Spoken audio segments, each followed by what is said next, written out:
আপনার আজকে প্রথম ক্লাস, হ্যাঁ? আপনার প্রথম ক্লাস হিসাবে আপনাকে আজকে নিডেল সম্পর্কে জানতে হবে। কি সম্পর্কে? নিডেল সম্পর্কে জানতে হবে। হ্যাঁ, দেখেন আমাদের এখানে দুইটা নিডেল নিচ্ছি, তাই না? দুইটা নিডেলের মেজারমেন্ট কিন্তু এক, দেখছেন? একই মাপের না? হ্যাঁ, একই মাপ। কিন্তু এই দুইটা নিডেলের দুইটা নাম আছে। হ্যাঁ, একটা হচ্ছে DB1 আর একটা হচ্ছে DP5। এখন এই দুইটা কোন মেশিনে লাগে, তাই না? এই দুটা মূলত এই দুইটাই প্লেন মেশিনে লাগানো যাবে।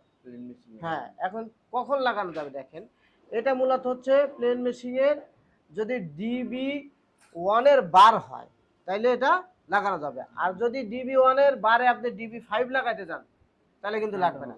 হ্যাঁ, তখন আপনার কি করতে হবে, এটা বার চেঞ্জ করার পরে এটা লাগানো যাবে। দুইটাই লাগানো যায়। এই এখন আপনি প্রশ্ন করবেন যে দুইটা তো একই, তাহলে এটা কখন লাগানো যাবে, তাই না? এটা কখন লাগানো যাবে দেখেন, আমাদের যখন হেভি কাজ হয়, হ্যাঁ, যখন হেভি কাজ হয় তখন আমরা এই DB5টা লাগাই। হ্যাঁ, আর নর্মাল কাজের জন্য আমরা DB1 দিয়ে চালাতে পারি। এখন এই নিডেলের কিন্তু সাইজ থাকে, তাই না?